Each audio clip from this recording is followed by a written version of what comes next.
Olá, primeiro ano, como vai vocês? Tudo bem? Voltando aqui em função quadrática, trabalharemos hoje os zeros de uma função quadrática. Dá para perceber que não é um assunto novo, nós acabamos de trabalhar o zero de uma função lá na função afim, né? Que é a nossa função do primeiro grau. Lembrando que nós aprendemos lá na função afim que o zero de uma função é a mesma coisa da raiz dessa função, né? Quando eu vou encontrar a raiz da função, eu estou encontrando o zero da função, é uma coisa só. E aqui não é diferente. Quando eu me refiro aos zeros de uma função, eu estou me referindo às raízes dessa função. Eu digo raiz porque nesse caso são raízes, né? Função do segundo grau, que é a função quadrática. Então, pessoal, como é que eu vou encontrar o zero de uma função igual a essa, por exemplo, uma função do segundo grau, né, que nós chamamos de função quadrática? É só eu igualar essa função, que está a função, eu vou igualar no lugar do meu f de x, que é meu y, eu vou colocar zero, né? Olha só, eu vou igualar a zero e ter aí uma equação do segundo grau, que nós já sabemos resolver ela perfeitamente. Lembrando que quando o meu a ele é negativo, ele vai determinar a concavidade da minha parábola, né? Na função do segundo grau, que é a função quadrática, nós não temos uma reta lá no esboço do gráfico, nós temos uma parábola com a concavidade voltada para cima ou para baixo. Se o meu A for negativo, a concavidade será voltada para baixo. Se o meu A for positivo, a concavidade será voltada para cima. Nesse caso aqui, nós resolvemos a questão, observe, encontrei aqui o meu determinante e depois eu apliquei o restante da forma de Bhaskara e tal. Encontrei o meu x1, né, que eu chamo de x'. A gente fala x', x2, eu posso colocar x1 e x2, que é a primeira raiz e a segunda raiz. Na primeira raiz eu encontrei o menos 1, na segunda raiz eu encontrei o 3. Agora eu quero te chamar a atenção para um detalhe importante aqui, que já foi estudado também, só para a gente frisar.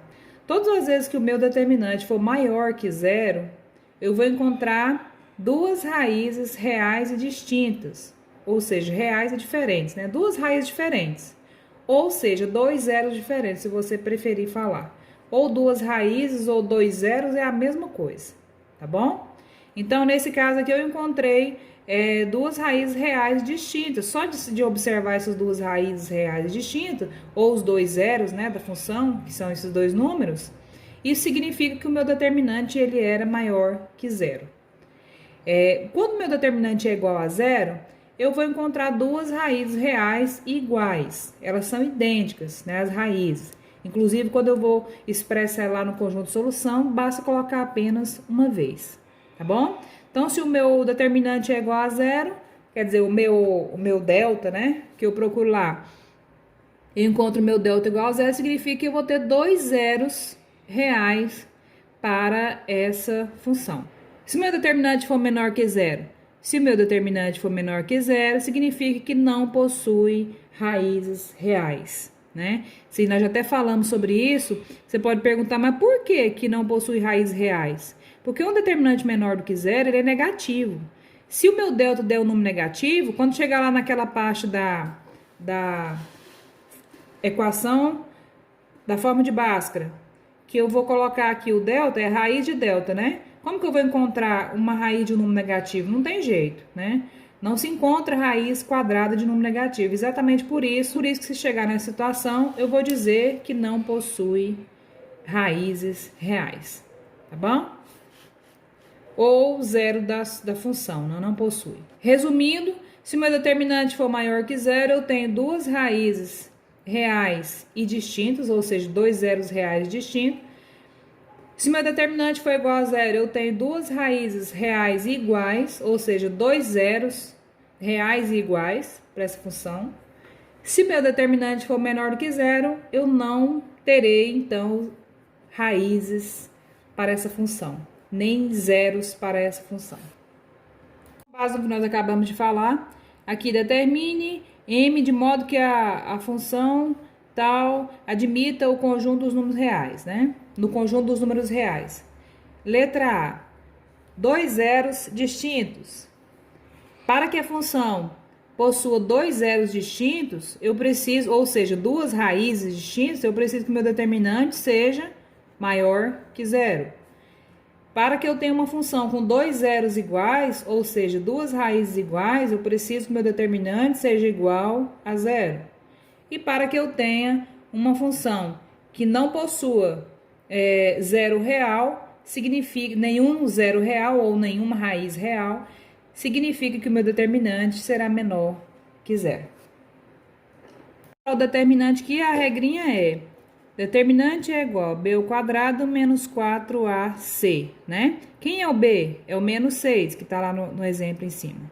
É o menos 6 ao quadrado, menos 4 vezes o a é 3, e o c é m. Então, eu preciso encontrar o valor de m aqui, né? Então, eu terei 6 ao quadrado, 36, menos 4 vezes 3, 12m. 36 menos 12m será aí o meu delta, né? Aí, como foi sugerido aqui na letra A, para que essa função possua dois zeros distintos, aí eu vou colocar aqui, para que a função tenha dois zeros distintos, o meu delta tem que ser maior que zero. Então, se lá em cima eu encontrei o meu delta 36 menos 12m, vou colocar 36 menos 12m, isso eu vou usar para as três. Maior que zero. Aí eu isolei o m aqui e encontrei o meu m igual a 3. Então, para que eu tenha o determinante maior que zero, eu vou ter que ter o m menor que 3, né? Então, qualquer valor que seja menor que 3, ele vai se adequar, vai satisfazer a minha exigência aqui da inequação que nós encontramos. Aqui, 36, pega lá de novo, menos 12m é igual a zero. Para que isso aqui seja igual a zero, eu vou desenvolver, eu vou encontrar um 3. O meu conjunto de solução, o meu m, ele precisa ser exatamente 3 para que o meu delta dê zero, né? E ele satisfaça aquela colocação lá, para que a função tenha dois zeros iguais. Para que a função não possua zero, nós já falamos que precisa ser o delta menor que zero, né? Então, eu peguei novamente lá o valor de delta menor que zero, que está na equação, desenvolvi e encontrei o 3 aqui. Então, meu m precisa ser maior que 3, para que eu encontre uma equação que não possua um zero real. Tudo bem simples, estou mandando uma lista aí com 4 atividades para que vocês desenvolvam. Bem simples mesmo. E até o próximo vídeo.